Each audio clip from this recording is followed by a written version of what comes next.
Hi, I'm Ben Murdoch, the Songwriter Coach, and welcome to day 5 of my 14-day lyric writing challenge designed to keep us as songwriters creative during this period of isolation.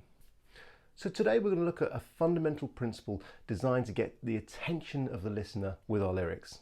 If you haven't seen this video, then it's worth a watch as a bit of background for today's challenge.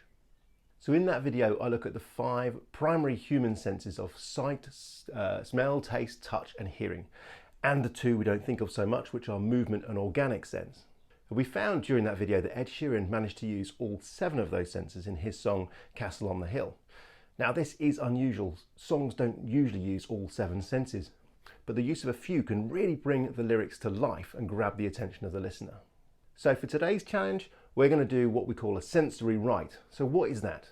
Well, it's writing about a subject using our senses to guide that writing, which means we end up using sensory language like we saw in Ed Sheeran's Castle on the Hill. So 2 quick examples from that song were the sweet perfume of the mountain grass. So that uses smell. And I've not seen the roaring fields in so long, which uses sight. So first, you need to have a subject in mind which you'd like to write about. Got it? Good. Next, we need to talk about triggers. A trigger is something you use to represent the emotion or the feeling you're going to write about.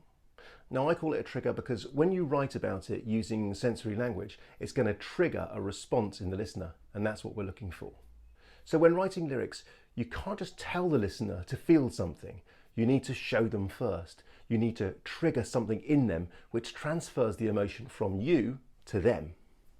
For instance, say I'm writing a breakup song and I write this line, "Baby, when you left me, you broke my heart." So let's quickly analyse the line with 2 very important questions. Firstly, what does it make you think? And second, what does it make you feel? So I think, okay, this is a breakup song. Cool, that sets some expectations. But I feel nothing because the delivery is too general.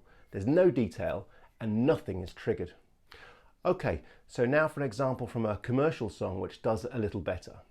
In Bruno Mars' song When I Was Your Man, he cuts straight to the chase of the subject of the song in the very first line, which is same bed, but it feels just a little bit bigger now.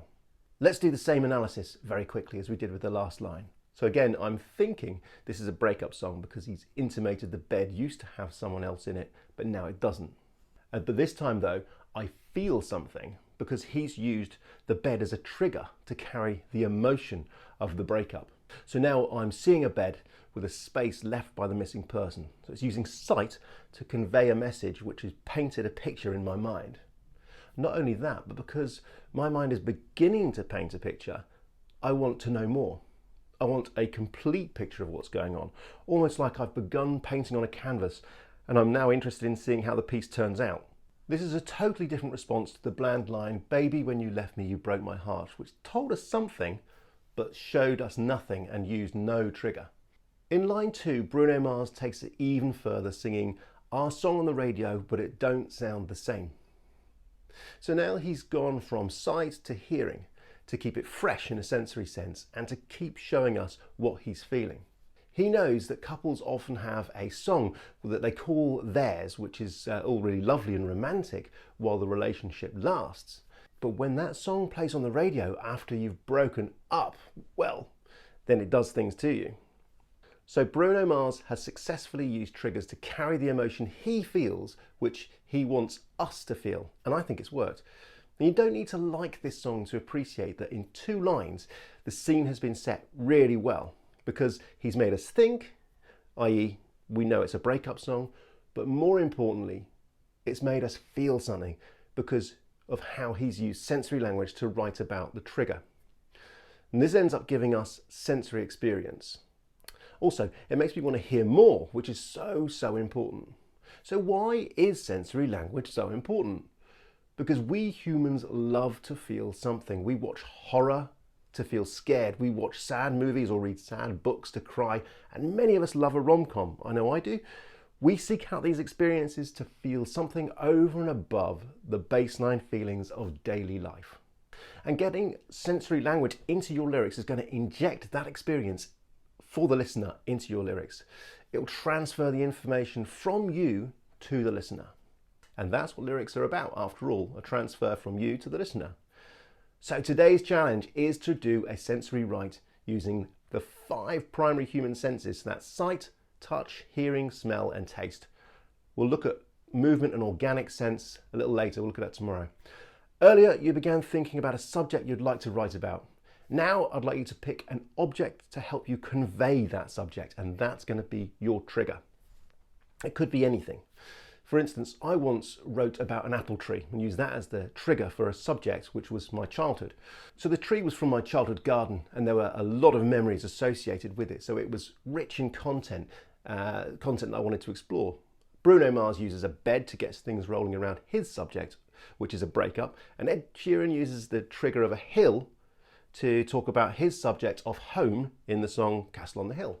So once you have your subject and your trigger object, you can get writing and just see where it takes you. This is basically free writing. You just use that trigger to write down what comes into your mind about the subject. It is worth writing down the 5 primary senses and keeping it close to you when you're writing. That way you can make sure that you're kind of ticking them off and covering them all as you go. Give yourself about 10 to 15 minutes to do this exercise, this free write. Then, if you feel like it, you could come back to it later in the day and add any other thoughts. But that's not it's not imperative, you don't have to do that. Now, these aren't going to be your final lyrics. It's a free write which is going to generate some amazing new raw material. So there's no need to worry about rhyme or structure at this stage. That's something that we're going to come to another time. Now, if you're enjoying this 14-day challenge, then please don't forget to subscribe and hit the bell too so you get notified when I release a new video. Main thing is stay in, stay safe and keep writing songs, and I'll see you tomorrow for day 6.